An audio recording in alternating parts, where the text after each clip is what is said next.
So, welcome everybody to this very, very important workshop on supporting the mental health of newcomers. And we now have English-French translation for our workshops. And although everybody will be speaking in English today, you can choose to have closed captioning in either English or in French. And Alina will briefly explain how. Yeah, so welcome everyone. To enable closed captioning, you can do that by clicking on the show captions option at the menu, in the menu at the bottom. So if you cannot see that option, you may have to click on more, and then you should be able to find it there. So for those of you who would like to have closed captioning in French, please click on the upward arrow next to show captions, and you will then be able to enable translation and then select French as your preferred caption language. And then for those of you who would like to have closed captioning in English, the translation does not have to be enabled. The workshop will be in English, and Zoom will automatically use a transcript of the meeting to display the closed captions. Great, thank you. So before we begin, I would like to acknowledge that London, Ontario, which is where I live and work, is located on the traditional lands of the Anishinaabe, Haudenosaunee, Lenape, and Chinookan nations, on lands connected with the London Township and the Sombra Treaties of 1796 and the Dish with One Spoon Covenant Wampum. I'd also like to recognize the 3 First Nation communities that neighbor the City of London, and this includes Chippewa of the Thames First Nation, Oneida Nation of the Thames, and Munsee Delaware Nation.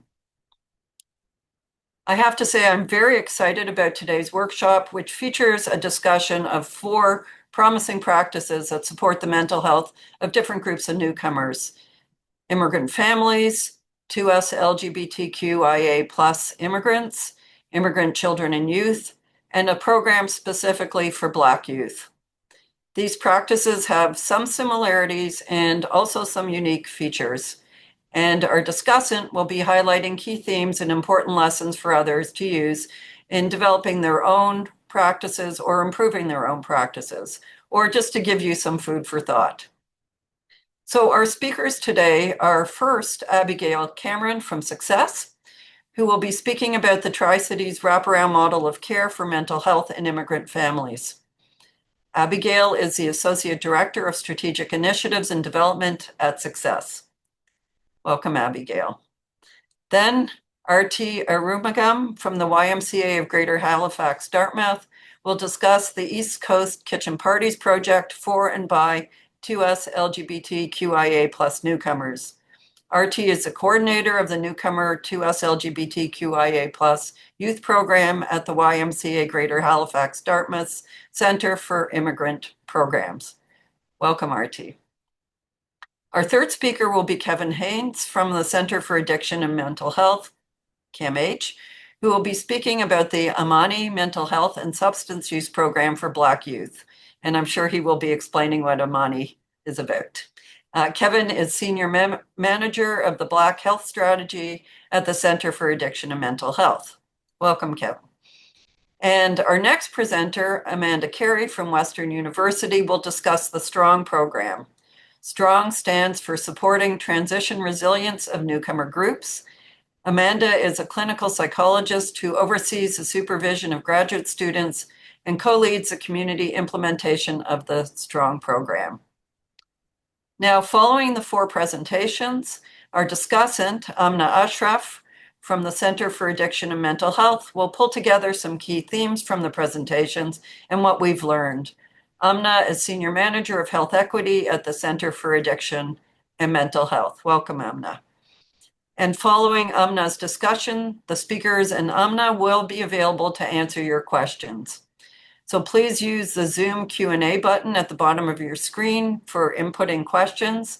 If you can't see the Q&A button, try clicking the More button, and it should be one of the options available. Well, we will get into the Q&A period after all the speakers have presented. You can type in your questions throughout the session, and you can also upvote questions typed in by others. So, on to our first speaker, Abigail Cameron. Thank you so much, Victoria. Hi, everyone. I hope you're all doing well. My name is Abigail Cameron, and my pronouns are she and her.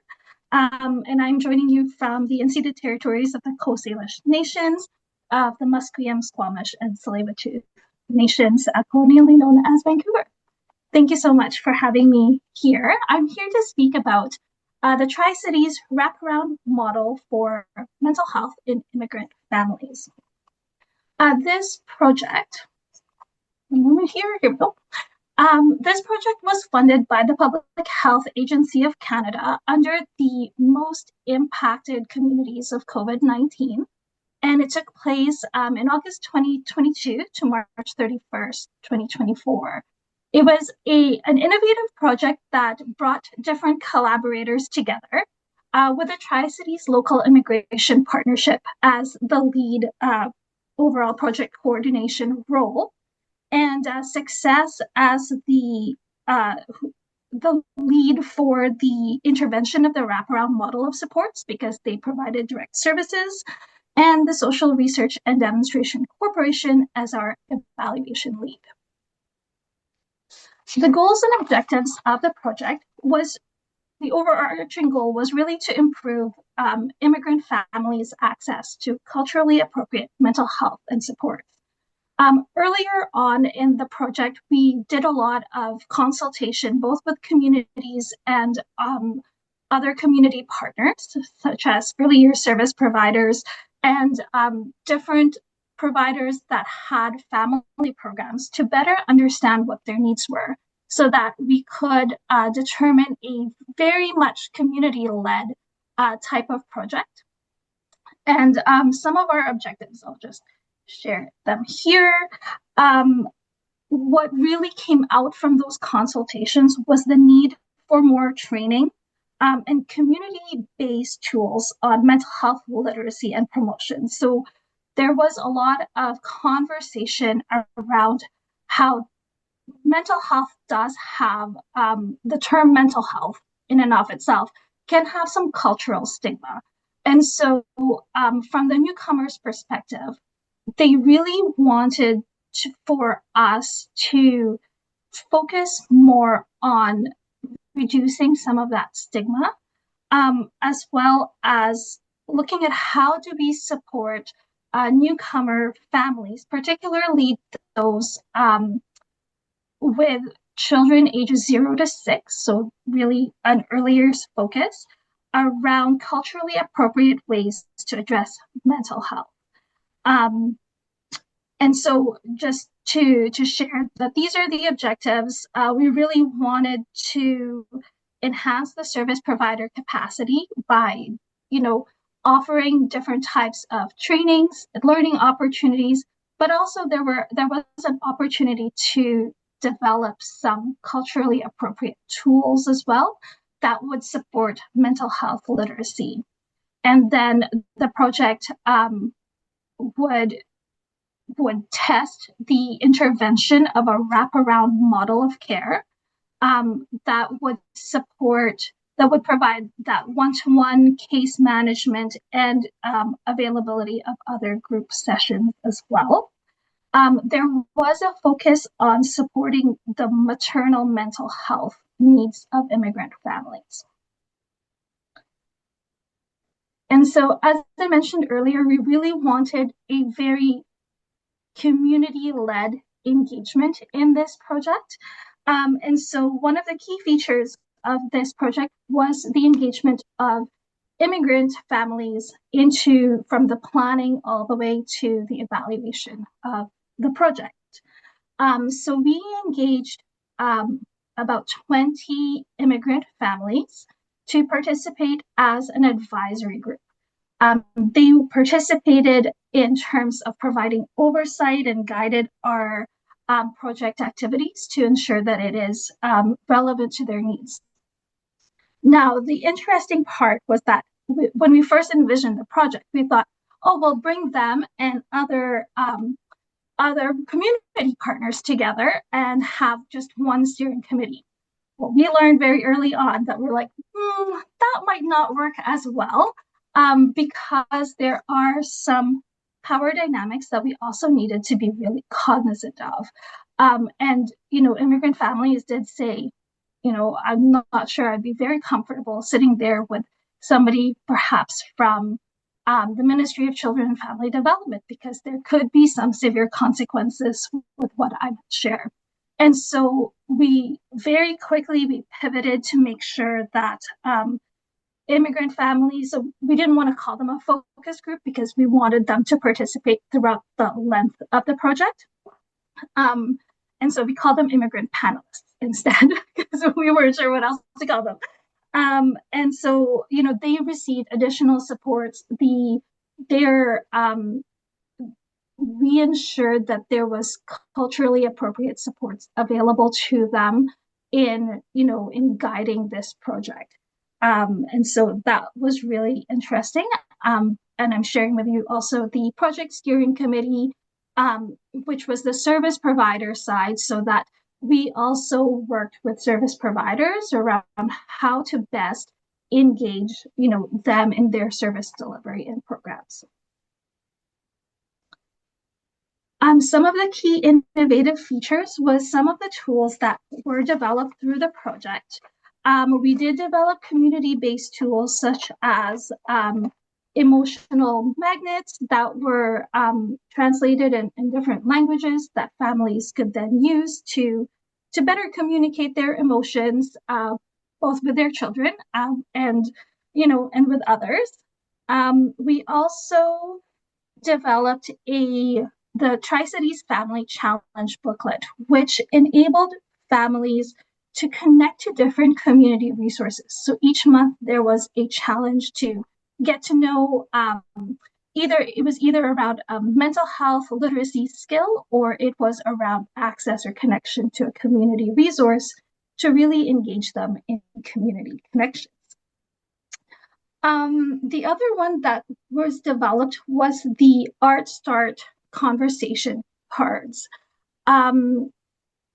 When we had a conversation with the immigrant panelists, they shared that although they appreciated, being able to go to what they considered mainstream programs and services, there is a very superficial level of conversation sometimes, and they don't know how to create those deeper connections with other service providers, especially if, for example, their language might not be, offered or provided by that particular service provider. And so how do we engage those deeper connections and those deeper conversations around wellness and well-being? And so the Art Start conversation cards was developed in collaboration with Indigenous artists to bring in also both that cultural piece and the truth and reconciliation components into the tools that we are developing.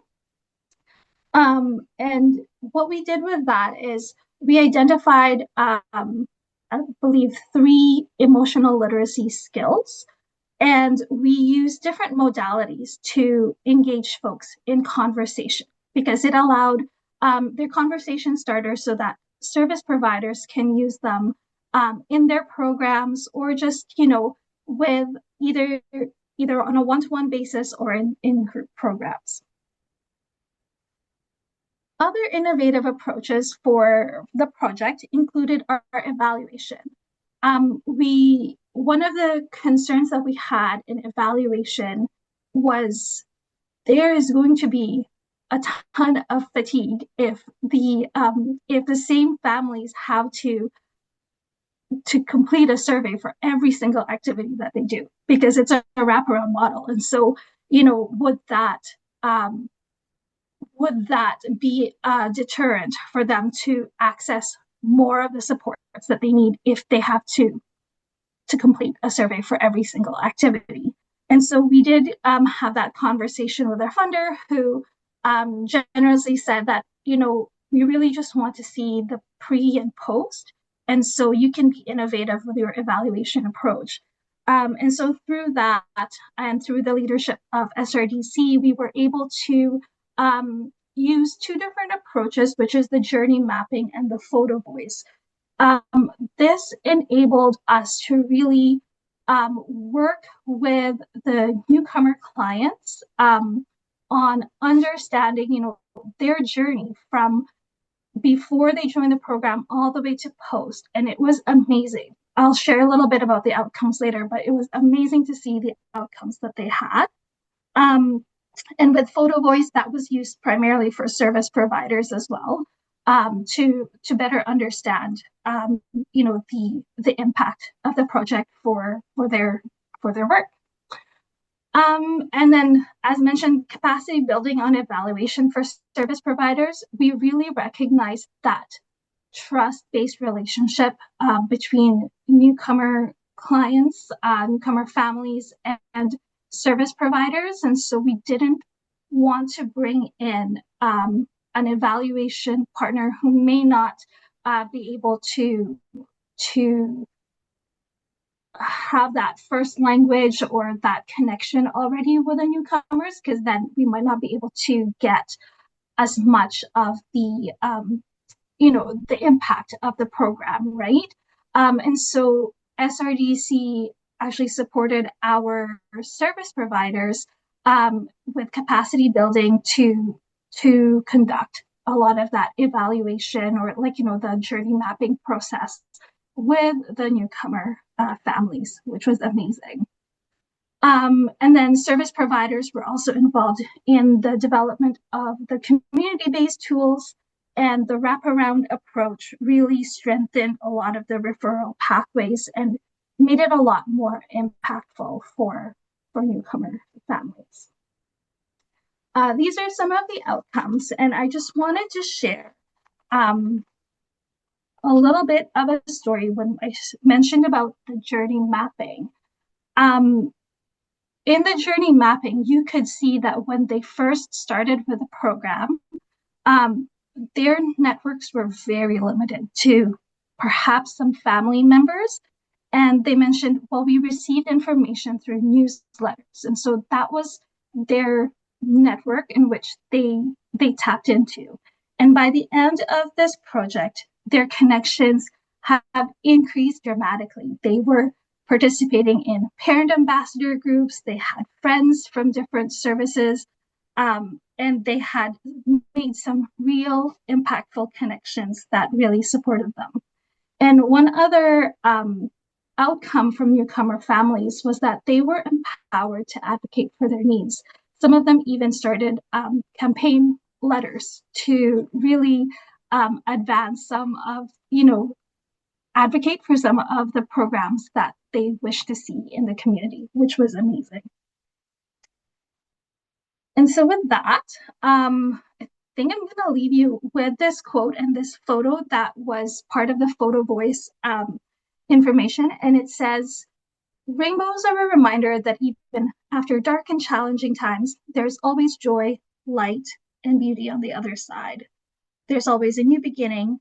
I really feel that through our programs and services, we have empowered families to make changes, try new things, explore different opportunities, strengthen family relationships, which is going to provide this whole beauty and joy into their lives. Hopefully, clients will see themselves as more complete and more whole in overcoming their challenge." Thank you so much. And thank you, Abigail. And now on to Artie.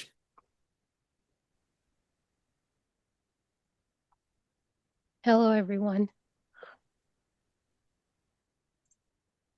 I'm going to share my slides.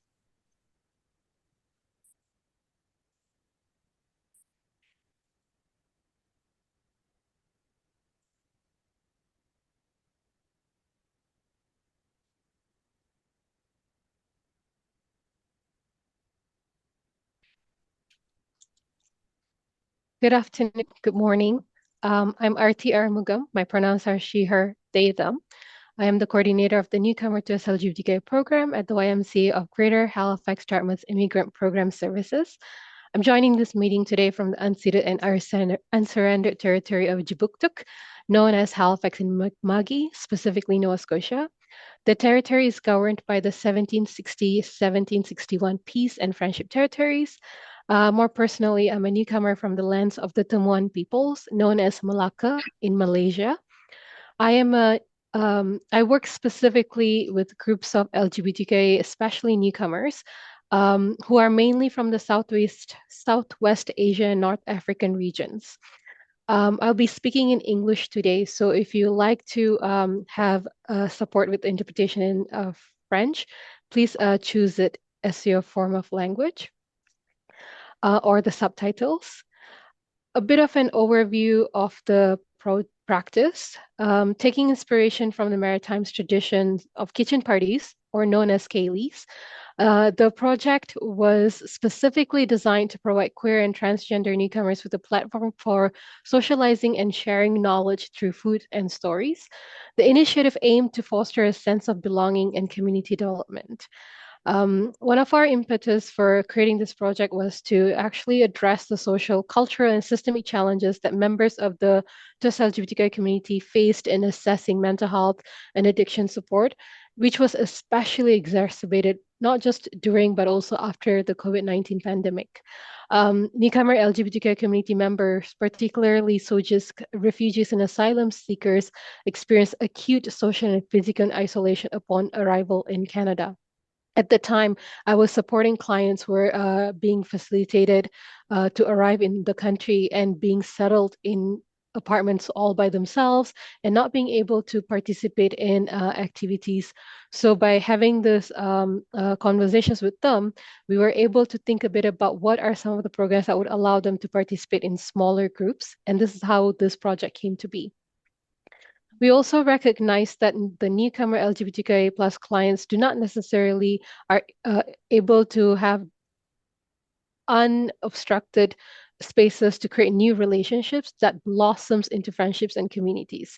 On top of that, due to ongoing discrimination of LGBTQI members in ethnocentric newcomer communities, they continue to struggle to find culturally and contextually supportive social networks. Therefore, our primary goal was to facilitate connections among just LGBTQI newcomers by providing a space for discussions about their mental health, settlement needs, and how these aspects could intersect with their identities, not just limited to citizenship status and socioeconomic statuses. The focus was very much on reducing social isolation and by fostering a sense of and to foster a sense of community so that participants may connect by creating shared experiences and promote both their physical and mental well-being.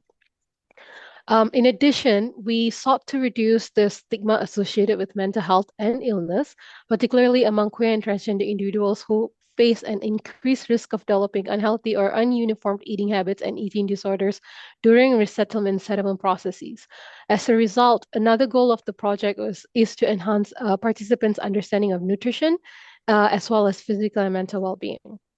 So the practice has several phases. The overarching goals of all the phases were community building, promoting physical, mental, and spiritual health of LGBTQ newcomers, and knowledge mobilization. In that context, for the phase one, which were the kitchen parties or Kayleys, we worked very closely with Nova Scotia Health Department of Mental Health and Addictions to focus on learning nutritional sources for physical well-being and developing mental well-being strategies. In the second phase, in collaboration with Mount St. Vincent University and filmmakers from Fall Film, we explored disordered eating and eating disorders among queer and trans newcomer communities. During our third phase, which was a gardening workshop, we worked to create sustainable access, both financially and locationally, to food sources such as herbs. Last but not least, our phase four, the knowledge mobilization phase, consisted of creating tools that focused on creating knowledge and capacity building across sectors, across YMCAs in Canada, as well as among service providers. During our phase one, we had 6 collective cooking sessions that were delivered between June 2022 and February 2023. We started each session with a group cooking activity followed by discussion sessions. Each participant had the opportunity to lead the cooking activity, share food that invokes a sense of belonging, and teach the recipe to other participants during a demonstration. Interpretation services were provided to ensure all were able to participate actively. The purpose of asking participants to lead each cooking session was to inspire participants to build upon their strengths and resilience in a supportive environment and to develop community ties based on trust, care, and shared understanding of each other's experiences. Additionally, based on social determinants of health framework and a literature review, each discussion session on mental health and physical well-being that followed this cooking activity focused on specific themes, including transition to new places, sense of belonging, connectedness and isolation, mental health, stigma, and substance use, as well as food insecurity. Discussions fostered individual and communal capacities and incorporated practices to enrich body, mind, and spirit. We created a map that participants could track their journey from their home country to their settlement in Canada, while also tracking their mental wellness from languishing to flourishing.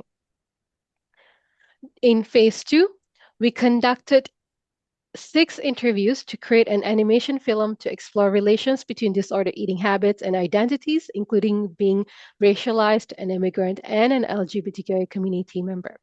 The goal of this stage was to create opportunities for participants to co-create knowledge in ways that empower them and to inform provision of inclusive healthcare services for LGBTQI plus newcomers. Identifying as an LGBTQI individual can expose one to physical, social, and emotional risks and are more complex in newcomer communities. Therefore, the anonymity provided through the animation film allowed participants to share their experiences publicly in a safe manner. And this is our first public announcement. The film will be ready for viewing publicly in July 2025. So stay tuned. In phase 3, we delivered a home gardening workshop. The workshop equipped participants with knowledge to cultivate edible plants in Canadian climate. The long-term outcomes of this workshop are that participants learn to cultivate plants that are essential in their comfort meals or food from home, increase financial stability by creating their own sources of food, especially in the context of housing where we don't necessarily have access to lands, but we can still try to create home gardens in the context of balcony or in rooms or windows where you still have access to sun, and as well as to improve mental and physical wellness from engaging in physical labor, but as well as connections with the new environments that they have arrived in by working with the soils, with the lands that they're using to garden. And in phase 4, we are focusing on several knowledge mobilization strategies, one being having identified 6 themes from participants' feedback and responses during our activities. We co-wrote an article exploring themes of the kitchen parties to be published in the Journal of Health Promotion Practice as well. We are hoping that it will be used as a reference or as a guide for anyone who's interested in organizing similar projects. So what are some of the aspects that makes parts of this project innovative or unique? East Coast kitchen parties are extremely common where we are here, but the reason why this was a bit different was because we were strongly emphasizing participant involvement and inclusivity, and we tapped into the strengths of multiple collaborators and focused on how our knowledge mobilization approaches can be creative. So with regards to equitable participation, one of our key themes was that we were placing participants at the forefront of every aspect of the project, ensuring that their input shapes the discussions, how the program was delivered. For us, inclusive participation is characterized by agency to choose the level of participation that they desire or are able to and are capable of, and to influence the design and the implementation process of the project. We created inclusive participation methods that are often commonly used, such as peer-to-peer sessions and experiential activities in ways that it moderated power differentials that oftentimes inform relations between clients as service users and as project facilitators who are service providers. In our case, we observed that some of these interventions actually reduced some of the distress that are inherent that clients have in service providers. So that, and also encourage voices to be heard more actively and more openly and more transparently during activities before and after. It also allowed us to move beyond traditional approaches and ensure that interventions directly address our clients' needs, priorities, and lived experiences. Um, Effective efforts such as these, it facilitated equitable participation methods for participants, regardless of their background, be it educational, proficiency in English or French, i.e. official languages, their residency status, whatever their access to the level of rights as a queer and trans persons were, both where they were at, where they came from, and in Canada, and the length of time that they have lived here in Canada, so that none of those factors impeded, but rather contributed to their ability to be able to participate in the sessions. Next, we were very intentional in identifying our partners. So our collaborators were very diverse. Some of our key partners, I've named a few before, were from YMCA Canada, the filmmakers, a provincial health and promotion and prevention department, as well as higher education professionals. In this context, having multiple funders allowed us to navigate their priorities. It facilitated our ability to adopt the project based on what was needed and what was different, and based on the feedback that the participants gave us. For example, one of our funders very much focused on the potential for change or improvement within the project, and also for any learning opportunities, so that this can be used as a model within our organizations across regions, across the country, globally. As an example, when we had originally applied for the funding and when we received it, one of our key goals was to actually recruit an in-project dietary consultant or a nutritionist with an anti-oppressive lens who would be able to support conversations around food when it comes to newcomers and immigrants. However, because this happened at the time of COVID, we were not actually able to have anyone with that ability to be able to participate with us in person. And we did not want to do it virtually. We wanted to be able to have someone who was able to have those conversations and coach some of our participants with regards to this knowledge. So with conversations with our funders, what we did was we redirected those funds to create two different phases. First, the home gardening workshop and the animated film.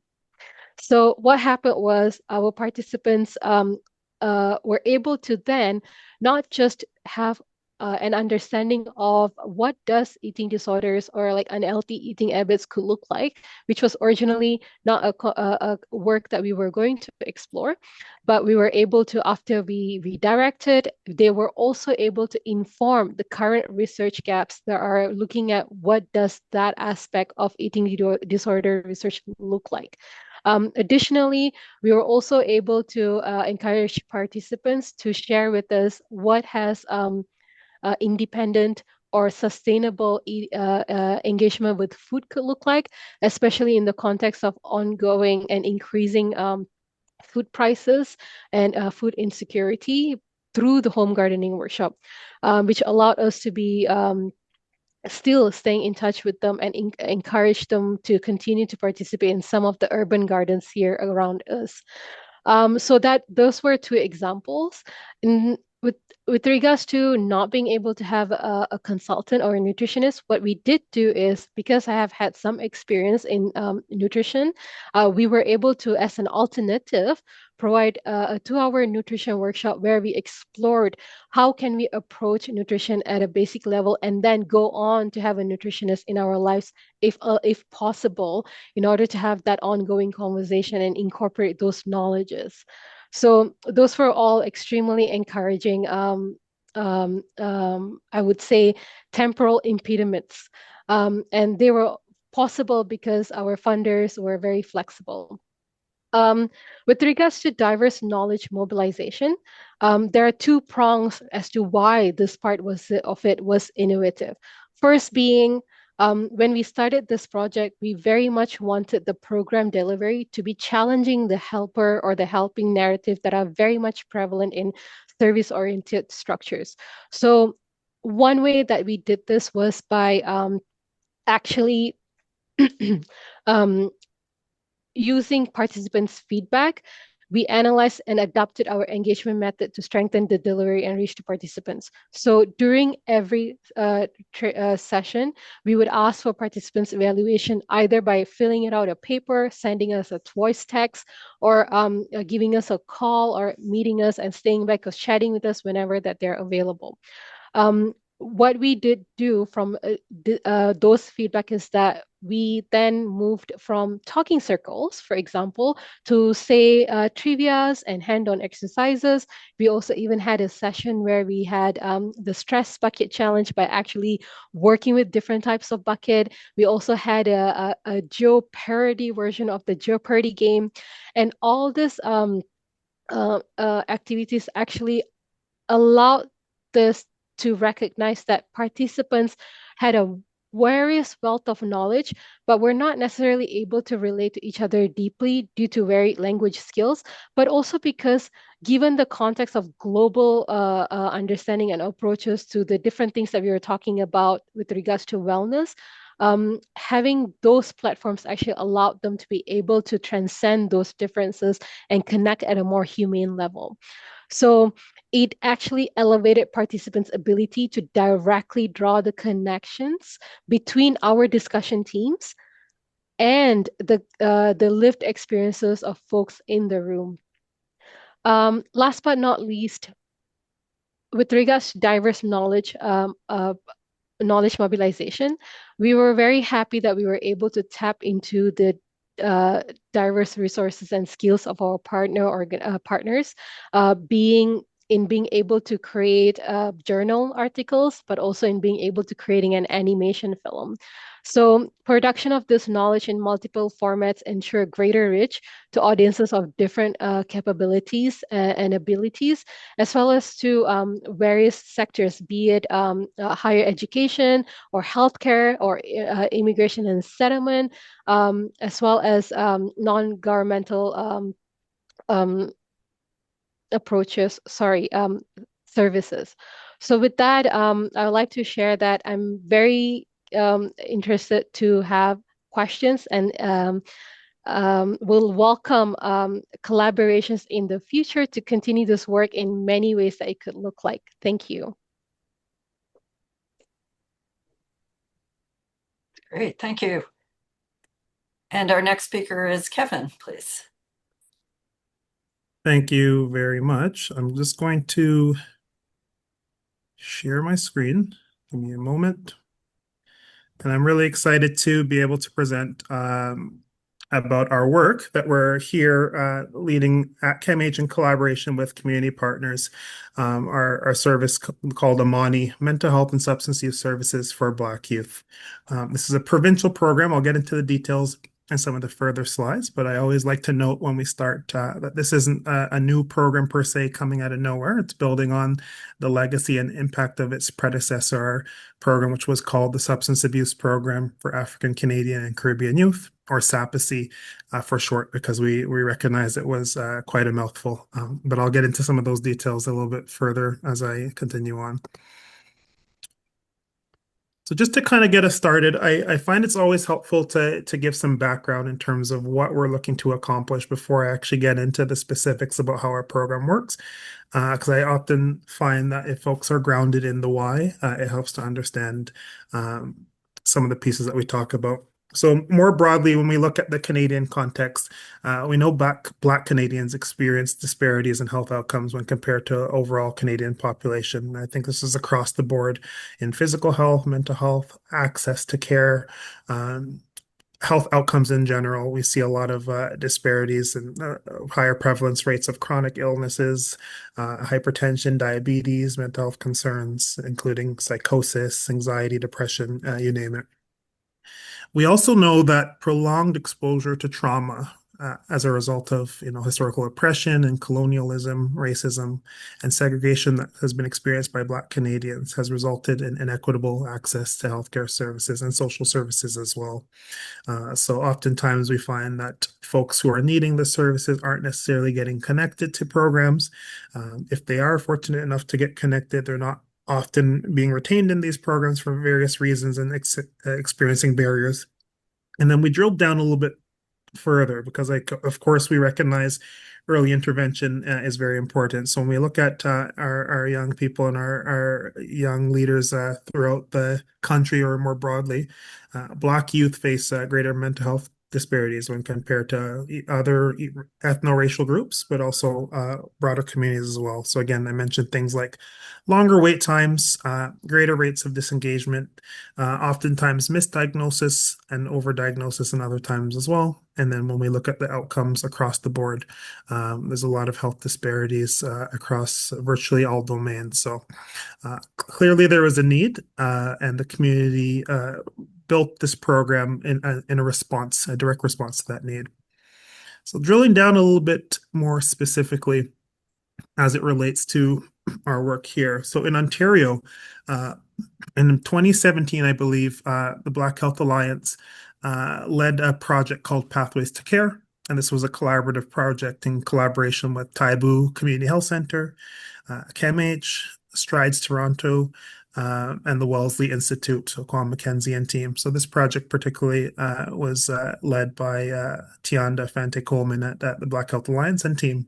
But essentially, they wanted to look at what are the factors that are impacting how Black youth access the mental health care system in Ontario to better understand where the pain points might be throughout the system and target where we might be able to make some improvements through interventions.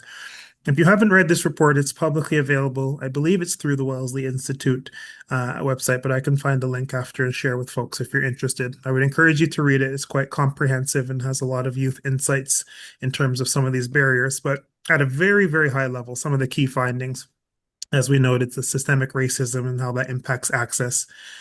Poor system coordination. So oftentimes folks will go to one service provider, maybe wait on a wait list and only to find out that that's not the right wait list, and then getting to the next place. And it's just kind of this broken telephone, but also having to repeat stories at different service providers along different stops. And especially when we're talking about things that are like sensitive, like impacts of racism and discrimination, it's hard to have to keep telling your story. And that's definitely not a trauma-informed approach as well. So those are some of the big pieces, particularly in the mental health care sector. But the report didn't just look at those disparities. It also helped us uncover some recommendations in terms of where we might want to build. And some of the key recommendations from that report, of course, were developing Black-specific programs, creating culturally competent or culturally responsive service pathways, and increasing funding for Black-led organizations. So again, this was a 5-year project. I believe it was 2017 to 2022. And I think a lot of the findings from this report are definitely pieces that we've incorporated and built upon and have supported in our advocacy efforts to bring us to where we are at today as it relates to Amani. So just wanted to lay that background. Again, that could be a whole presentation in itself, but in the interest of sticking to the time, I will leave those pieces there. So about Amani, this is a program that we've co-created with youth and community, a brand even, I would say, over probably about an 18-month process. I'll get into some of the different working spaces that we worked with to get here. But we've had youth at the table from the beginning. We've been partnered with community since the beginning. And historically, I mentioned the former program SAPACY has been around since the early 90s in community. So really building on some of these community relationships and knowledge and helping us move towards a greater or collective impact, which is a good segue to the next slide. So how we're trying to define ourselves, the framework that we're using is called collective impact. I'll get into that in a little bit for folks who are unfamiliar with that as a philosophy. But essentially, Amani is a collective impact initiative, and it's really looking to build broader hospital and community-based partnerships to deliver services in a culture-responsive and affirming way, really tied through with Afrocentric values and approaches to seeing the world and functioning. So again, I mentioned our program at ChemH, which was kind of a flagship program. Historically, its predecessor, SAPC, it existed in community, and for folks who are in Toronto and the Little Jamaica area or Eglinton West, and it migrated into ChemH for more clinical and administrative support in the late 1990s. In 2022, the program, through lots of advocacy from the organization and community, was able to receive funding for the provincial spread and scale, which led us to have these 8 sites here. Also very happy to share that this fiscal year we'll be adding 2 more sites throughout Ontario as well. So we're growing because there's lots of work to do. So you can see some of our partners here: Caribbean African Canadian Social Services, or CAFCAN, which is in North York; the Black Health Alliance that partners with our backbone team. I'll get into that in a little bit. I should probably stop on the ChemH piece as well, because I want to acknowledge the Office of Health Equity, so Amnes and team Quam, who've supported us, of course, along the way, and as our team, the Provincial System Support Program at ChemH. We have Hamilton Urban Core Community Health Center, Rexdale Community Health Center, Taibu Community Health Center, Roots Community Service, which is more of a social service organization, Upstream Ottawa Mental Health Community Support, and Windsor Essex Community Health Center. So again, I'll put those on a map in a future slide just so you can get a sense of where we're at. But I first wanted to take a little deeper dive into what we mean by collective impact. So again, this is the framework that we're using to help, an evidence-informed framework to help us understand how we can collectively make the most impact. So there's kind of 5 key ingredients to what makes a collective impact initiative. So first, having a common agenda. So again, we talked about all those partners, and the partners need something to help orient to. So again, working towards improving the mental health care landscape for Black children and youth and families by providing services through that Afrocentric lens. So that's the common agenda across the partners. We also know that measurement is important and having shared measures. So if we're going to do this work across the province, we need to be able to measure our impact at the place-based level, also at the provincial level, and also to learn and discover emerging trends that we can build on as a system. So those are some of the key pieces that we're working to help streamline and implement. Mutually reinforcing activities. I think I often, when I talk about this point, I like to draw the attention to the visual, that picture on the screen, because I think it really captures it. So we see the folks they're trying to push the boulder up the hill.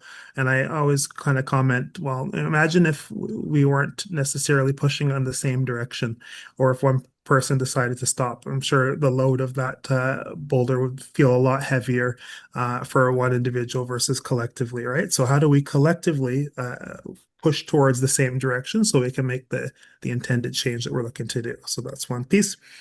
Continuous communication. It's important to communicate across partners. I think regionally that sometimes can show and be difficult, but even as you look to spread and scale, particularly provincially or even more broadly, having strong channels of communication so that partners are aware of what's going on between the different programs and organizations really helps to keep us on the same page. And last but not least, this can't be done without what we call what's called in the model rather backbone support. So essentially, we have a team that kind of functions as what you might call an intermediary organization. So really supporting the sites to deliver the service and maintain fidelity to the service, so that sites can really focus on providing the care and doing the great work. So trying to take some of that administrative burden off of sites. So again, that's my team with our Provincial System Support Program at ChemH in collaboration with the Black Health Alliance.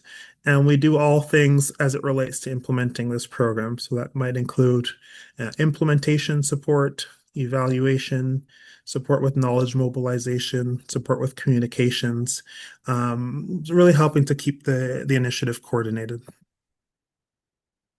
So just to kind of give a visual for us visual people of where we're at currently in the province, we're very much so appreciating where we're at in terms of Southern Ontario right now. I mean, earlier this year, I was in Sudbury, Ontario with our partners with the Black Health Alliance, meeting with community and learning about the needs of Black youth.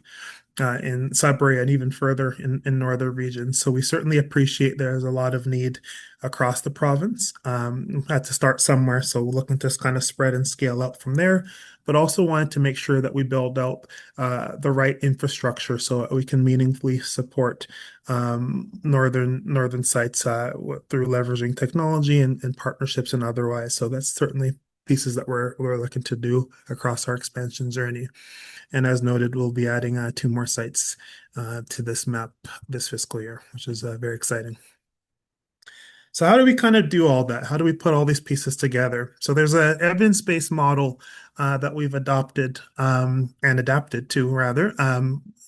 It's called the Constellation Model of Collaborative Social Change. And this is a model that's often used in collective impact initiatives, where it really shifts things from a top-down hierarchical structure that we sometimes see in governance models and moves things more horizontal. So it's more decentralized and really supports empowering community to co-create and co-design solutions rather than having a top-down approach. In this example, that would be having a top-down approach from our organization, CAMH. So rather than having it that way, it's how do we actually build on the expertise of community, because we know community has so much of this expertise, and how do we partner meaningfully and equitably so that we can continue to move this work forward. So on the left here, we can see kind of our main governance structure. We have a leadership table, which essentially has a site lead, so a representative rather from each site.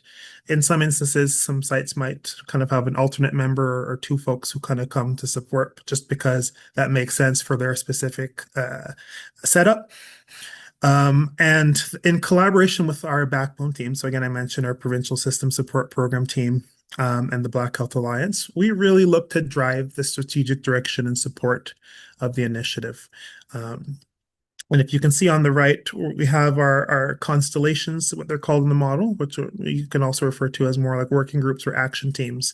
And this is really where we're getting a lot of the co-creation work done, and it's guided and informed by some of the pieces that we brought from the leadership table and the backbone team. And as you can see from the directionality in the arrows, it's bi-directional between all these spaces. So we're learning from them, and I hope they're learning from us in some spaces too. And we collectively look to move these pieces forward. So the first space we actually convened was our provincial Black Youth Advisory Panel about 3 years ago. And I remember, I always tell this story, we were looking for about 15 young people across the province to help support and guide and co-create the model. And we put up an ad for about 2 or 3 weeks. And after the ad closed, we received over 150 applications, which we were really excited about. But then we also had to think about how do we meaningfully engage this many youth, because we didn't want to just say, well, you didn't make it to the advisory panel. They expressed interest, and staying true to the model, how do we mobilize the community? So what we did was we convened a broader provincial Black Youth Online Network, where we look to keep youth more broadly engaged, and we can kind of pull on them for to sit on different working groups or action teams that we implement that are focused on specific projects that we convene. So that's something that we were really excited about. We convened an implementation table, so really having support from a lot of the middle management from all of our site. It really helps to drive and move pieces forward that we're looking to implement across our sites. We convened a learning community, which is really a community of practice for all of our frontline staff across the province, so they can learn together and grow their clinical skills, troubleshoot, discuss emerging themes that they're seeing across the initiative. And then a parallel group we convened as well at the request of the partners, a clinical supervisors community of practice. So same type of idea, but for the clinical supervisors at each of our sites to build capacity and have a shared understanding of how we're supervising the work and keeping fidelity to that. Second to last, we most recently convened a data and insights table. So again, we're really working on building out a provincial data system that we're working to implement this year. So maybe if there's a chance for an update further out in the year, I'll share how that's going.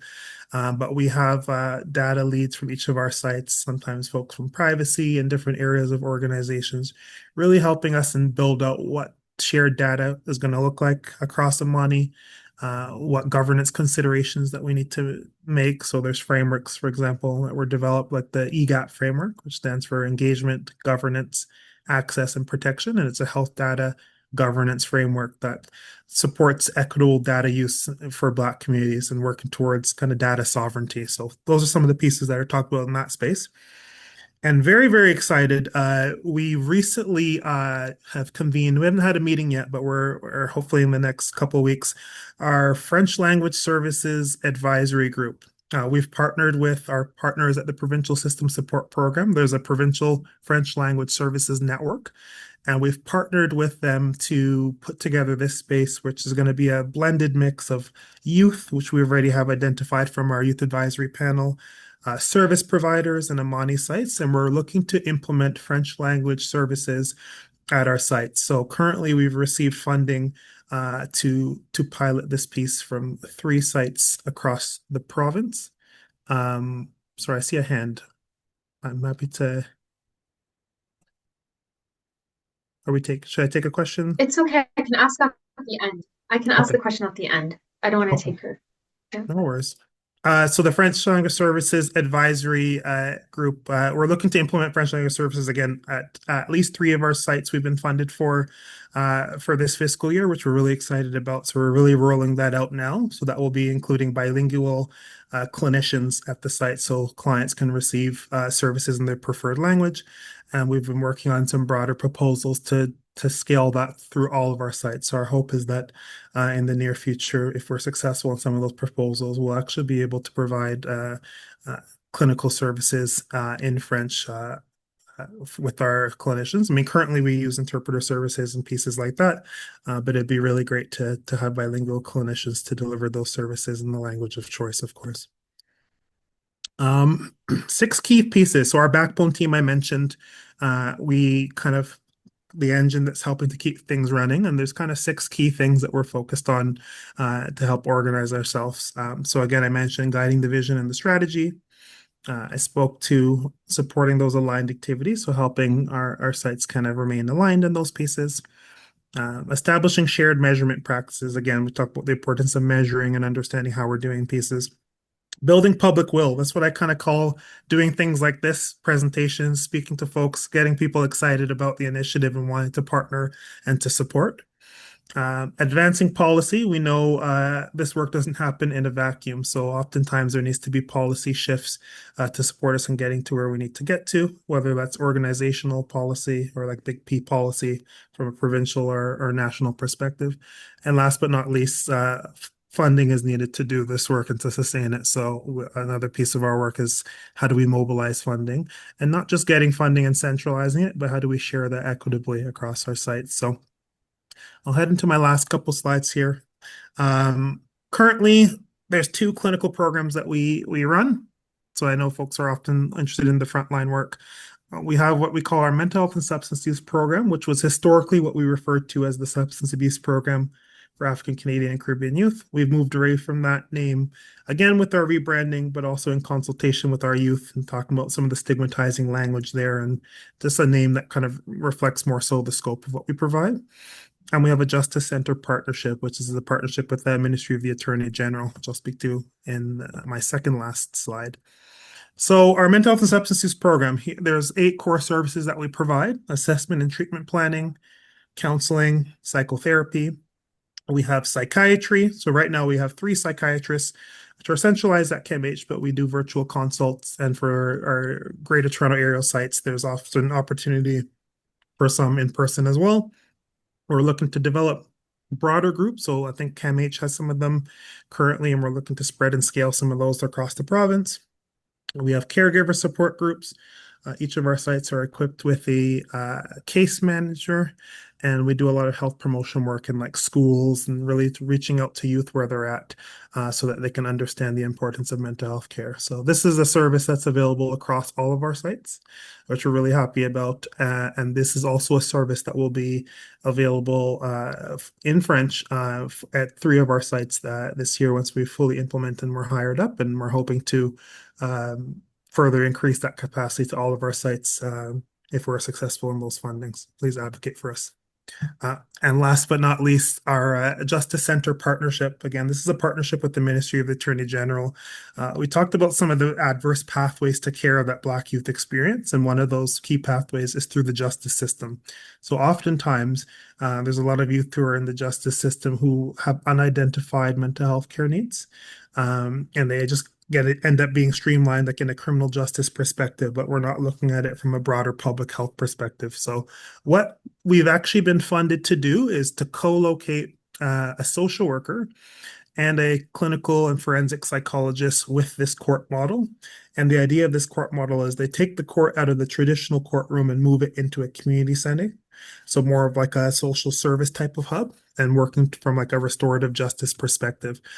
So what this allows us to do is when there are young people in the court who have identified or we're querying if there's an unmet mental health need, we're able to do court-ordered assessments directly and to help redirect them to mental health supports that might help to disrupt that pathway between youth and the criminal justice system. So we're really excited about that.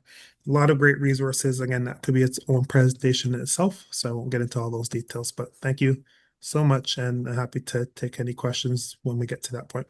I'll stop sharing. Thank you so much, Kevin. And our next presenter is Amanda. Please. Sorry, can I ask a question before we move on to the next presenter? We were going to keep the questions to the end unless... Oh, until the end of everyone's presentation. Okay, yeah, that's okay. Okay. Thank you. Amanda, please. Yes, thank you. Let me just share my slides.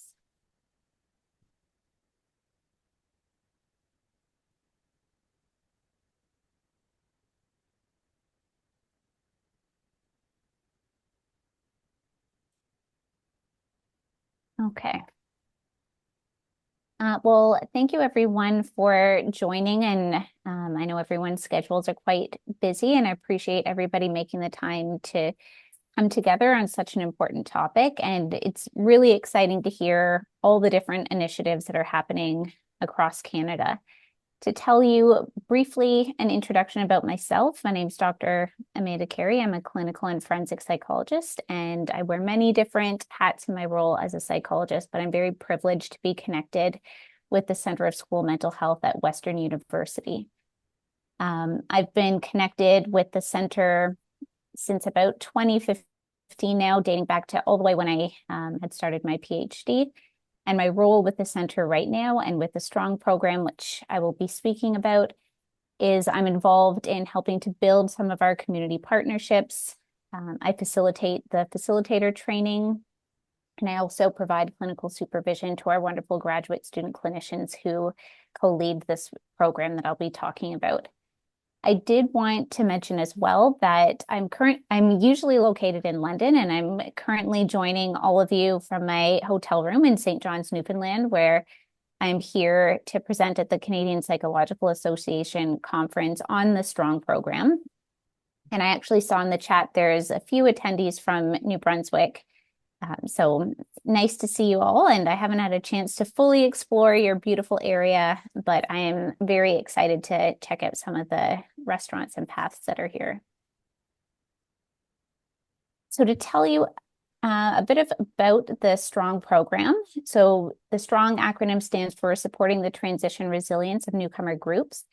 And the STRONG program was actually developed back in 2016, and it came out of a need, as many of my co-presenters have spoke about. A lot of these initiatives have come out of recognizing a need in our communities and really working together with in partnership and leaning on the expertise and lived experiences of newcomer families. So in the London area, we were actually having a lot of newcomer students that were transitioning to our elementary and high schools, and the staff were noticing some challenges in terms of feeling ill-equipped to respond to the complex needs of the culturally and linguistically diverse students that were joining their classrooms. So out of that, School Mental Health Ontario recognized the need and the gap for more specialized programming to support the needs of newcomer students. And with that, School Mental Health Ontario partnered with our co-developer of the program, Dr. Sharon Hoover, who's a brilliant psychologist out of the United States and the University of Maryland. And also together with the newcomer families, both the children, teen, and parents, having their input, the STRONG program was developed. And so what's unique about, well, maybe not so unique because it's exciting to hear about all the other initiatives that have been spoken about today, but it's what is unique about the initiatives and programs that we've been speaking about this afternoon is these are not programs that were manualized and then adapted to fit the needs of newcomer families. These are programs and initiatives that were actually developed with newcomers' needs in mind and developed in collaboration with newcomer communities.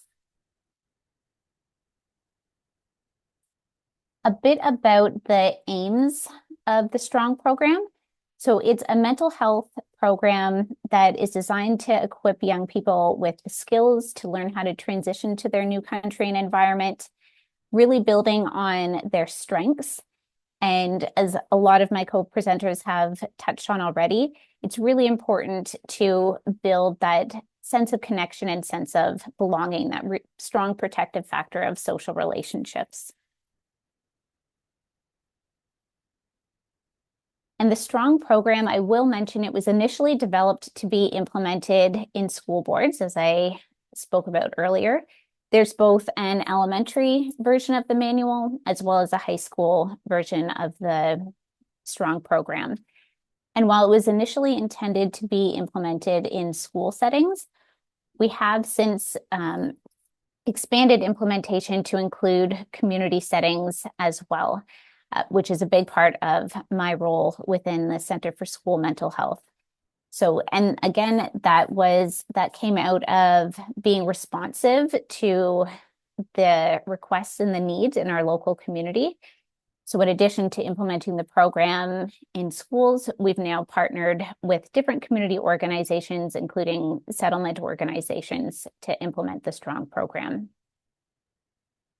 To tell you a bit more about this program, so it is an an evidence-informed program that we're continuing to evaluate. Hopefully we will soon be able to refer to it as an evidence-based program, but we're not quite there yet in our evaluation and our research.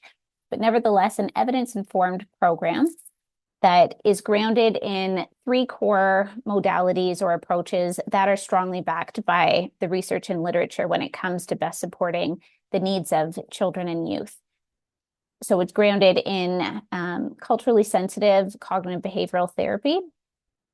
And simply put, culturally sensitive CBT refers to not putting the onus on the individual or the newcomer to always change their thinking, and acknowledging the unfortunate reality that we are embedded in organizations and systems that can perpetuate oppression and discrimination, and it's those systems that really need to change. As well, the program strongly integrates a strength-based approach, and that's really important when providing any services, particularly mental health services, where we can tend to be quite deficit focused on gaps and areas that the young people or families are struggling with.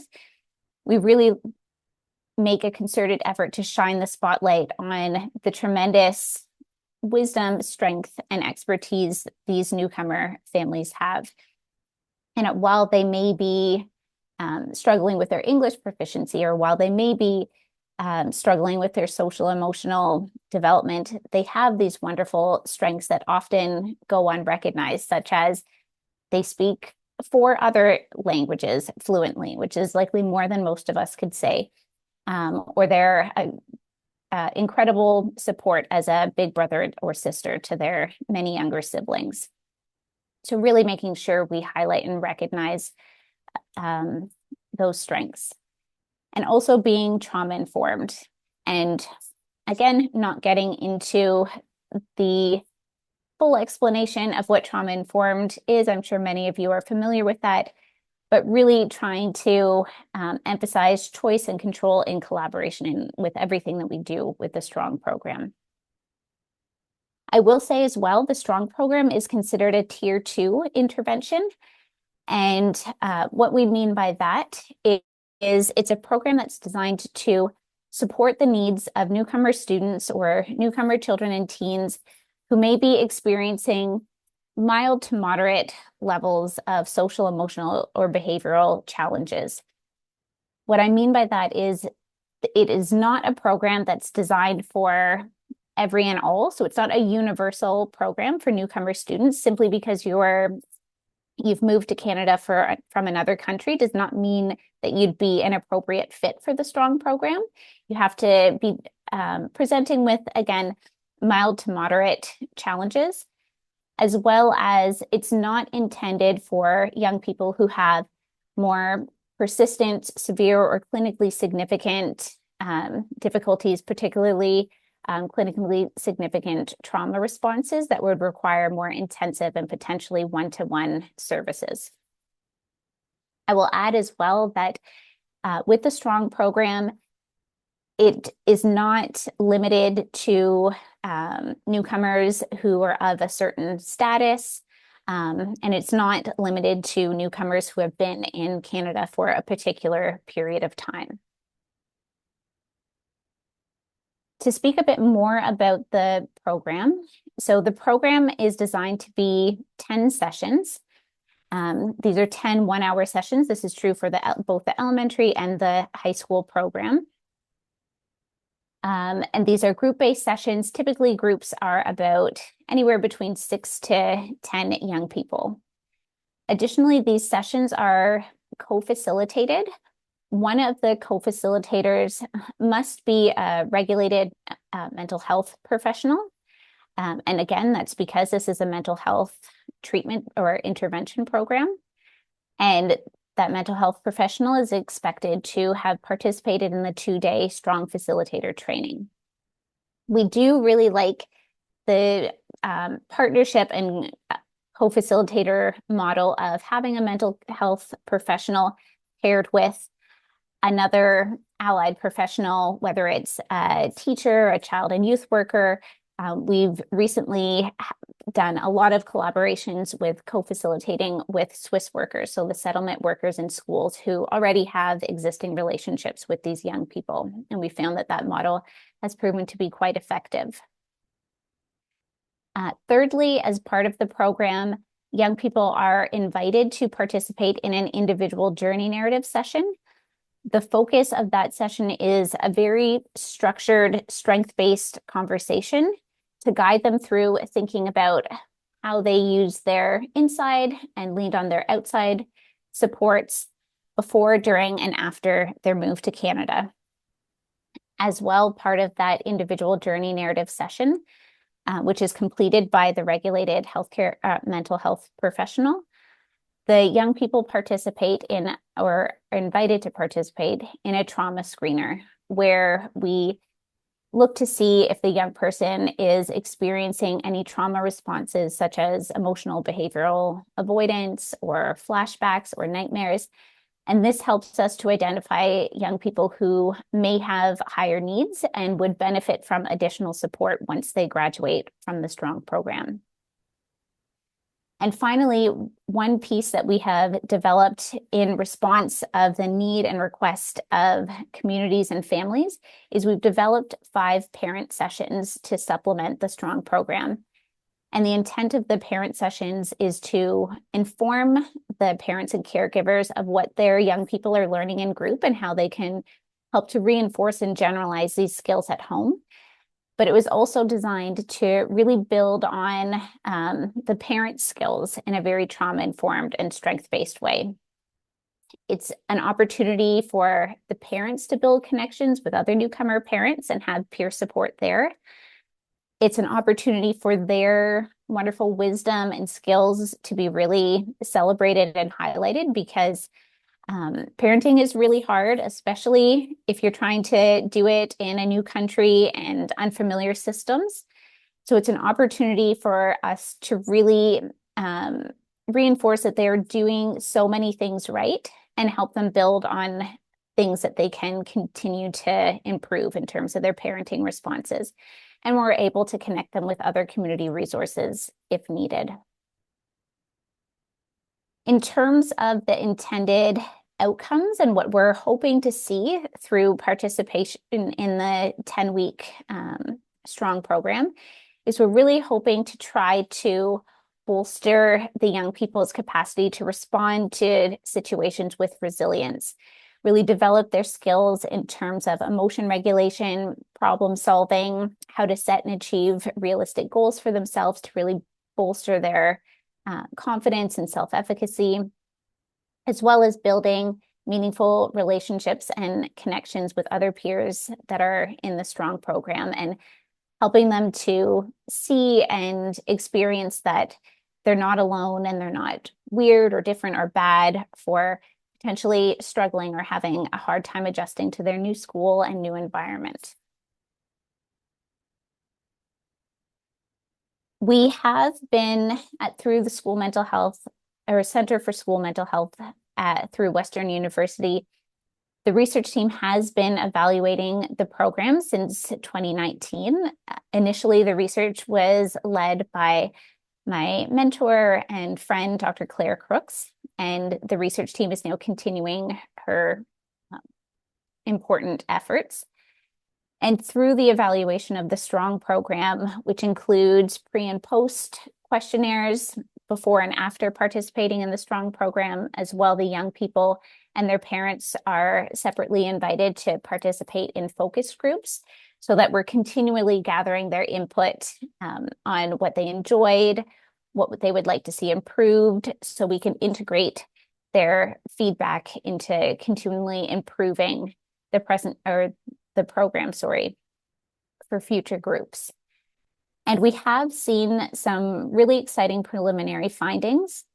In terms of acceptability, the young people are reporting that not only is the program feasible and acceptable, but they're experiencing high levels of enjoyment through participating in the program.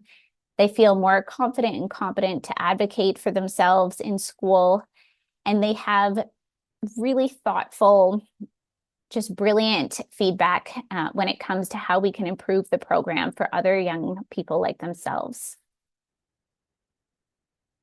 And in terms of other benefits, we have seen through the data that we've collected so far that they have improved their skills, particularly their coping skills.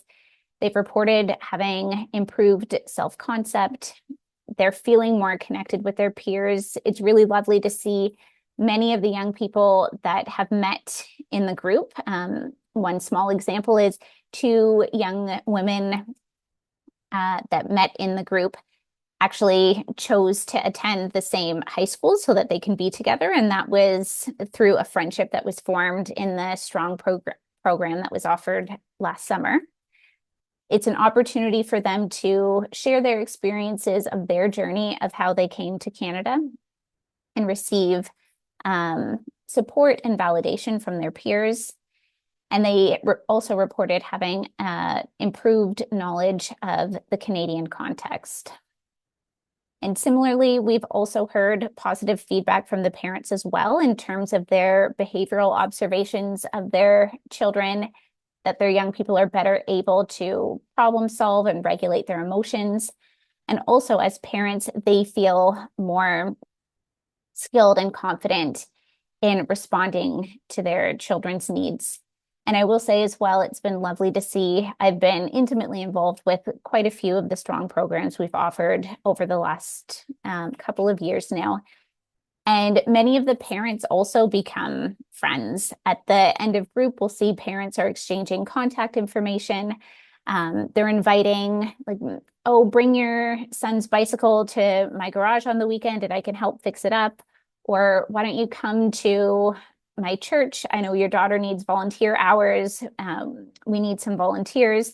And it's so lovely to see those connections that are made during group are maintained long after the 10 weeks. And also as part of the research that we are doing through the Center for School Mental Health at Western University is we're also looking to see are there benefits to the clinicians that are trained to deliver the program and are implementing the program. And we're also seeing lots of positive and promising results there as well. So we're seeing that clinicians are describing that they feel more confident and competent to support the unique needs of newcomer students in a school setting. And they're also able to better support the young people when they are faced with bullying or low mood or experiencing discrimination or oppression.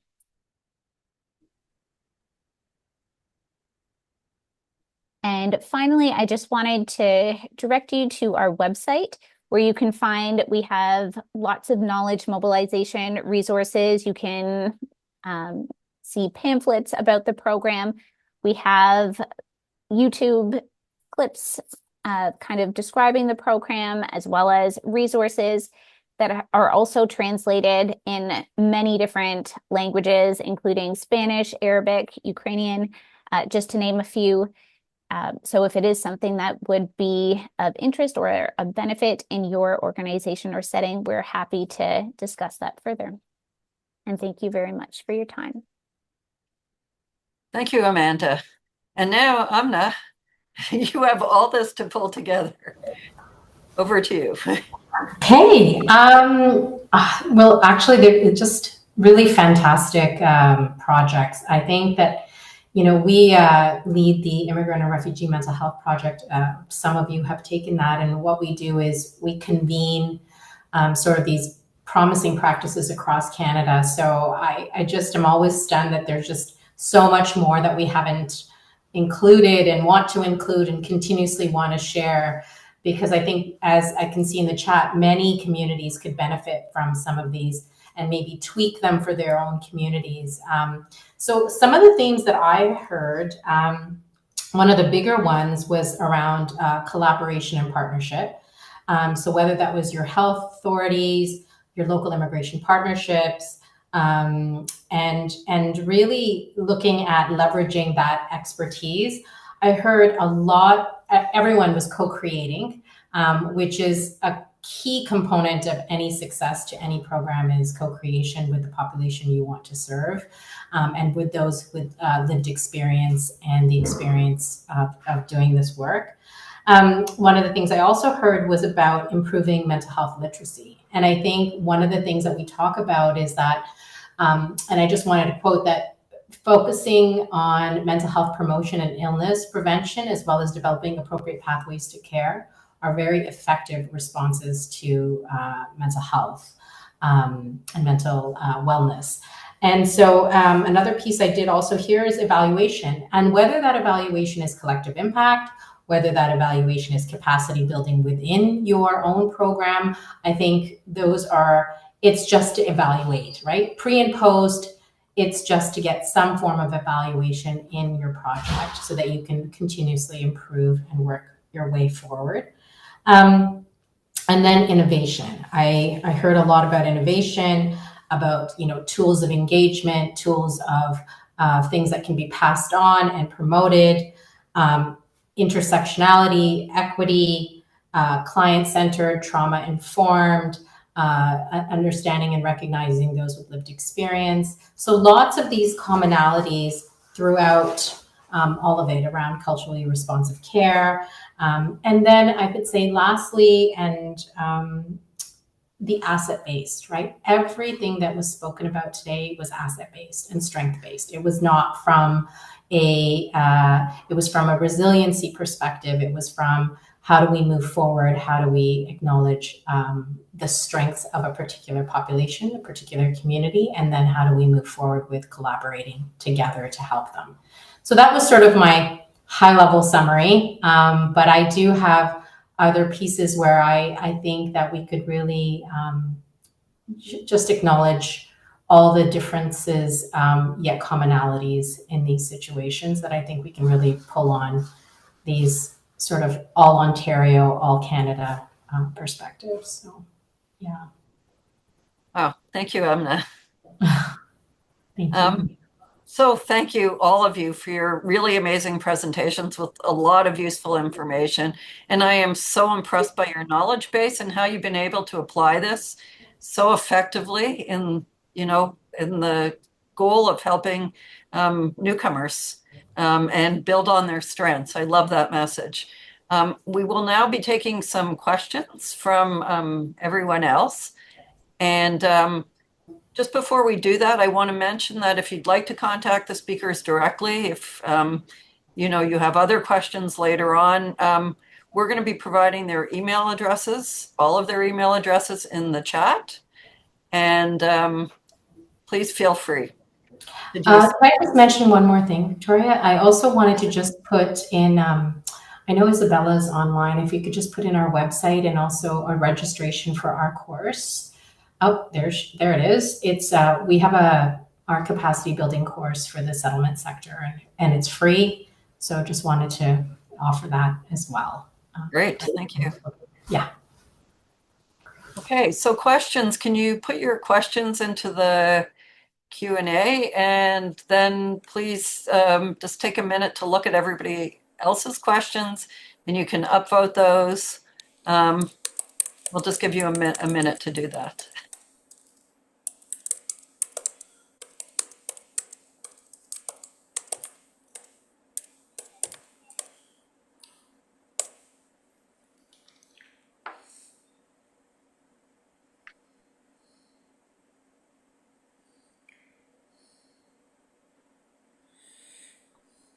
Okay, some of the questions seem to be going into the chat rather than the Q&A, but that's fine. We'll deal with that. But why don't I do the two questions that are in the Q&A to start with?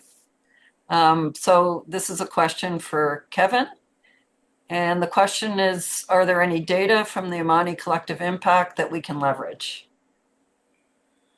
Yeah, it's a great question. We currently have a project that we are putting through our research ethics board here at CAMH to do a broader collective impact evaluation. So really looking at the systems level understanding. That data is not particularly available yet, but that's definitely something that we'd be happy and we'll be wanting to disseminate. And I think more program specific, we are again looking to implement like what we call like measurement-based care.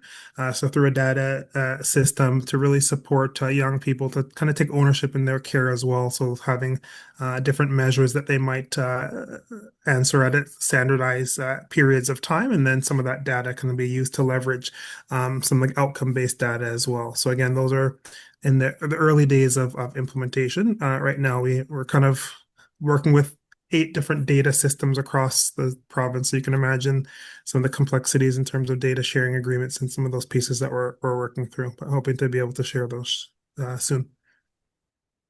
Great, thanks, Kevin. And a question for Amanda. Amanda, are there any community-based tools that you could share with us? And I know you've said on your website that there are a number. I've looked at your website, there are tons of tools. I think, contact all of these amazing people, please, because they all have great tools. But Amanda, sorry, I'll leave it to you. Yeah, so in terms of on our website, and also if you just Google Strong in general, you can actually access a Google Drive and be able to review a digital copy of both the elementary and high school manual if you want to be more familiar with the content and the different skills and activities of the program. Again, the program, in order to implement the program in the way that it was intended and with fidelity, we do ask that facilitators be trained to deliver the program. But that said, on the Center for School Mental Health website, we do have lots of wonderful resources available that can be shared with the families that you're working with. And happy to answer if you go and kind of check out the website and have specific questions, or if there's anything I can help with, I'm happy to respond to emails and connect that way. Great, thank you. So the next question, thank you, Michael, is for everyone. So the question is, with your programs, do you include referrals to organizations that support people with mental health conditions or disabilities? And in other words, do you do referrals to disability serving organizations? Would somebody like to address that? Artie, please. That's actually a really great question. We in the first two sessions that we organized, we had folks who came in, and that's kind of like a bit of an eye-opening experience for us as well, because people came from all different backgrounds, one of them including different levels of mental illnesses and mental health statuses.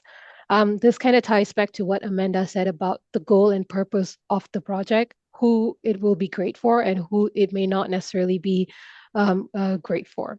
What we learned was that, and what we shared with the participants at the time was that this was very much a supportive space and not a support space.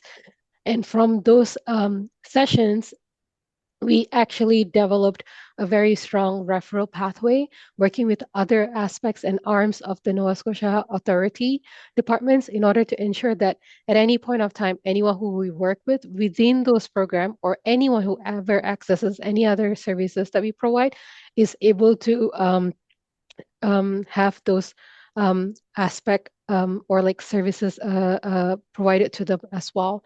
So that was actually one of the really good things that came out from this project. And directly, but not indirectly related, we would have not been able to recognize where this person was at and the support that they may have needed had it not for the collaboration with the interpreters that we had. So those were the folks who began to highlight to us that, listen, organizers, this person may need more than what you are currently giving. And the reason why we were able to have that kind of feedback from them was because before and after every session that we organize, we usually sit down and talk with the interpreters to brief them about what we're going to do today, what is the purpose of the project, what are some of the gender sensitive languages that we're going to do and topics we're going to do. And therefore, they took a very active role in participating and addressing and understanding some of the conversations that were happening in between the content that we were organizing. So yeah, that is also a very key part of how we were able to develop those referral pathways as well. I just wanted to highlight that a bit. Thank you for the question, Michael. Thank you. Abigail, please. I can speak to the Tri-Cities wraparound model. Through the one-to-one supports, there were a lot of referrals made, particularly warm referrals, especially as the newcomer families, some of them really wanted to learn more or needed those referrals to health or even disability organizations. In particular, we worked very closely with one of our infant development service providers that supported, those with like potential autism diagnoses, and so that was a really important component to the program. As part of the project, we also organized some knowledge mobilization events in the community where service providers can just network with one another. We identified different organizations, whether they're with disabilities or even there was one where we talked to Autism BC, and they shared some of the resources that families can access if their child has been diagnosed with autism. So those types of collaborations or that networking piece was really important for our service providers because it created that warm referral pathway that really supported families altogether. Great, thank you. Kevin. Thanks. I can be very brief. So I mentioned all of our sites are equipped with case managers. So they really support with connecting young people to broader social services, whether it's disability supports, income supports, or otherwise. So I think that's one pathway. And another thing to highlight as well, we do have our program psychiatrists. We're able to support with assessment and diagnosis. And oftentimes that can be supportive of like applying for things like ODSP and other disability supports, and our social workers can help young people and their families get connected as well. So those would be some ways that we do that. That's great. Thank you. Why don't I move on to this next question? And the question is, in rural areas, it's difficult to get the mental health supports. We all know this. It's an hour away to large centers or even more, and this is a real problem and concern. Are there suggestions? So Amanda, you may have answered part of this question, but maybe others would like to jump in on that too. Just how do we reach out to rural communities, smaller communities? And how do we make sure that just because you don't live in, one of the large centers, that you're, not falling through the cracks in some way?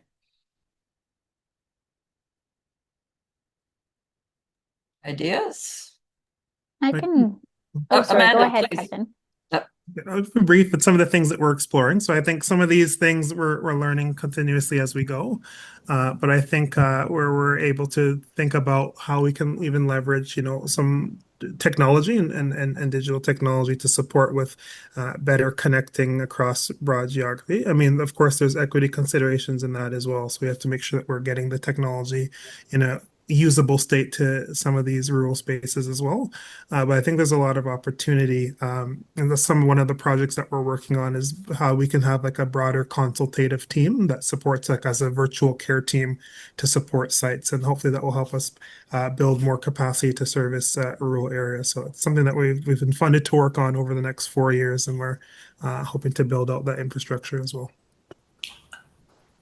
I was just going to say that we have profiled a couple of rural organizations as promising practices in our project, and primarily because they have been so innovative, because they have these challenges, but they're unable to get the word out to share these promising practices. So there's something that, if you email me separately too, I can definitely share with you some of those promising practices. They are fully consensual to share that information. But there has been some really innovative ways in which they've done things, from what Kevin was saying around, the virtual piece, but that's, again, the digital equity piece. But then also in terms of peer-to-peer related supports and building that peer mentorship in the community. But I'm happy to share that if you want to email me. That's great. Thank you. Amanda, over to you. Yeah, thank you, Victoria. I was just going to add, very similar to what Kevin was mentioning as well. I think we have seen the challenges of the lack of resources in rural communities and even within bigger cities. So I can only speak to the context that I know, but even within London, Ontario, there are many of the agencies that support newcomers don't have mental health professionals within their team, which is a challenge. And so there are certainly those gaps. And one of the ways that we've been trying to meet that is working together with community partners and offering professional development seminars virtually, as Kevin was mentioning, and really focusing on, well, yes, they may not be able to provide clinical therapy. How can we build capacities within their organization? I recently did a talk for one of our local organizations and settlement workers within the communities and within schools. And they have these great relationships with these families. They're trusted, they speak the same language. And while the Swiss worker, for example, might not be a social worker or a psychologist, how can they use the key trauma-informed practices, validation, and these really relational practices that can still be incredibly protective and help to bolster the mental health of these families? Yeah, I 100% agree with that, Amanda. Like, we noticed that as well. We know that case management is where people are funded for, and therefore, what is it that they need to do within that to support? But then one of the things that we've also heard a lot about is self-care within those frameworks.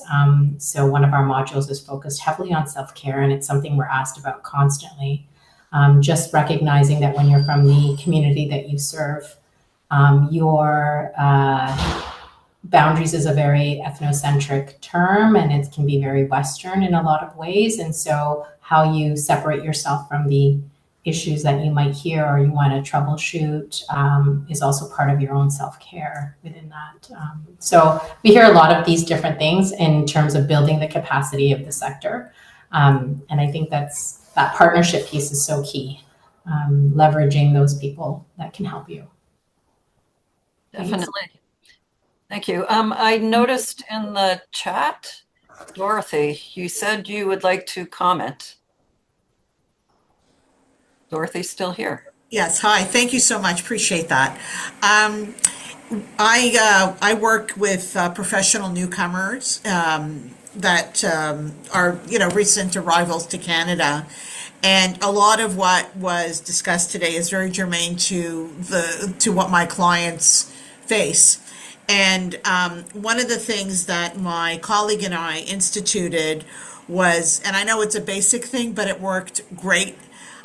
We introduced a job club, and because our program was delivered pretty much virtually, but we really tried to have people come in face to face to meet once a month. And like the level of engagement and the level of stress relief, because they knew they weren't like they weren't such unicorns. We normalized their experience, because it's like, you face that, I face that. And one of the things that I really try to emphasize with my clients is, like, please don't sit in bad feelings, because in order to, when you're trying to look for work, and you're new and you've left your culture and you left your family and you left your job and you've left your, you've left everything that you feel abandoned and you're so vulnerable. And it's really easy to get into, like, why did I come here? My skills aren't good, and they get into this, their heads get into the weeds. So, by really trying to do that, and I see that also with what you guys are doing, you're encouraging your clients to come together and work. And I think that's what, is just so amazing is the community and the connectivity. I mean, that story about the two girls meeting and going to high school together, I'm like, that just sparked my soul. I love that. And that's the kind of thing I'd like to see more of in terms of our clients. But and on a quick note, this was fantastic. I got a lot out of it. Fantastic resource, and I'm only as good as the resources that I can offer at times, and I am so grateful that I landed on this, and I'll be able to leverage this within my practice. So I'll end on that. Thank you so much. Thank you. Wow. I also noticed Zineb wanted to share some thoughts.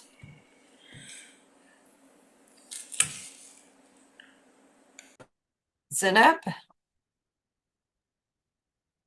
Hamaimo? Looked like she left the meeting, I think, unfortunately. Okay. I'm just going to go back to the Q&A, see if there are any additional questions. Okay, there's a question about collecting feedback, and I'm sure everybody has different answers to this question, so I'll ask multiple people to answer this. And the question is, well, the person first says, thank you for the wonderful presentations. All of the initiatives are powerful and impactful. And the question is, how do you collect feedback? Is it just surveys or interviews, or what do you do to collect feedback? And who would like to go first on that?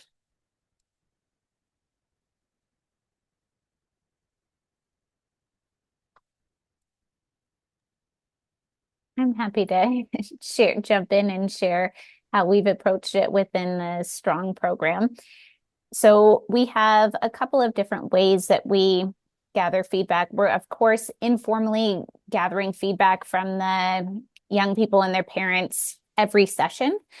And more formally, in a more structured way, we're gathering both qualitative and quantitative feedback. So as I mentioned, we have surveys that we invite the young people to complete before and after the STRONG program. And we've been very mindful and intentional with the reading level that's chosen. And when we have young people complete these questionnaires, sometimes that's done with the support of an interpreter, depending on their language proficiency.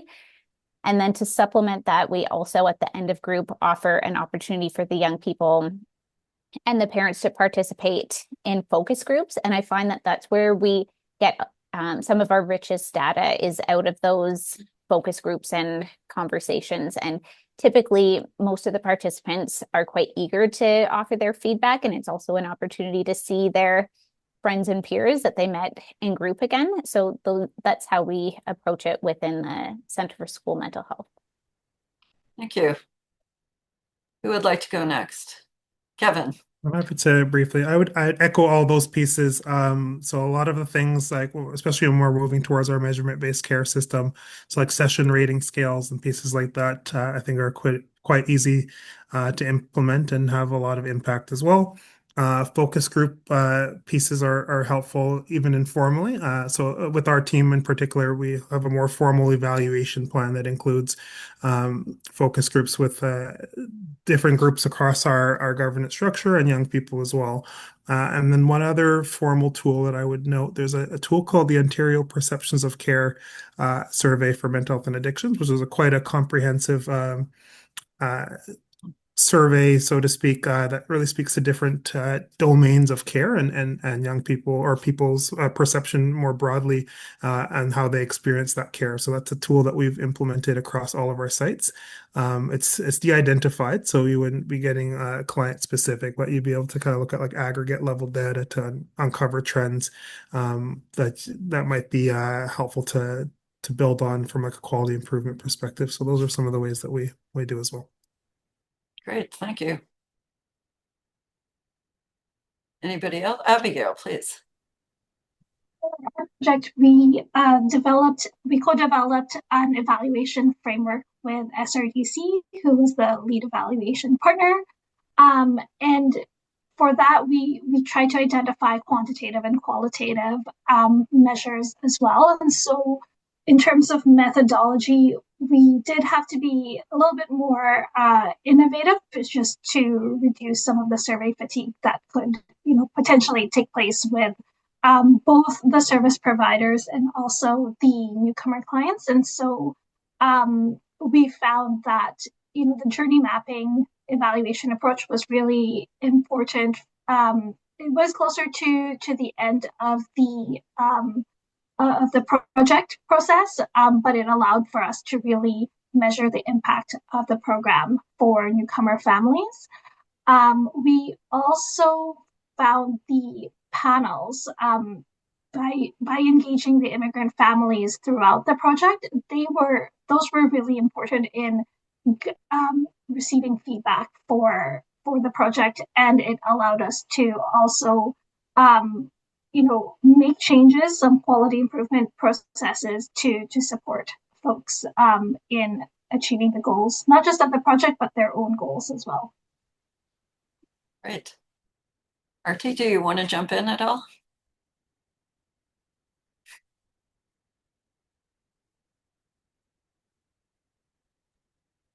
I wanted to share that we did have direct feedback mechanisms with our partners. So one of the things that we would do is we would actually meet before and after every session to see what worked well. But we also had what I often find something that we don't either have time or in a bit of a rush is what I call informal debriefing, the gut check, the one that we have immediately 10 minutes after wrapping something up, or something where we take a second away while we are in the midst of trying to manage or run a program. And I found that most of the insightful organizing aspect of it and perspectives come from those. And also making the time, regardless of the facilitator hat that you have on, organizing hat that you have on, if your client or the person you're working with wants to just chat a bit about something that's relevant to your program and the work that you're doing, listening really does make a huge difference because they had just stepped out of having participated. Then again, taking into account that it may be not relevant, it may be about something else, but these are the times that I find that I think in photography, people call it the sunset hour when it comes to like the work that we do, when it comes to mental health and mental wellness, illnesses. Those are very, very important moments to take a few minutes and to just debrief those with yourselves, with others who are involved in organizing capacity, and the one you're trying to deliver the service to. Well, thank you. I think on that note, we probably should start wrapping up. And I would like to thank our amazing, amazing speakers and also all our attendees for participating. I should say that if you'd like to review the session afterwards or go back and listen to a particular piece or look at a particular slide on a PowerPoint, the video of this session and all the PowerPoints will be posted on the P2P website shortly. And finally, there will be more Pathways to Prosperity workshops coming up. And you can easily join the P2P mailing list to make sure you don't miss out. You can go to the P2P website and there's a place to sign up in the top right. So thank you, everybody. Thank you to our amazing speakers and have a wonderful day. Thank you. Thanks.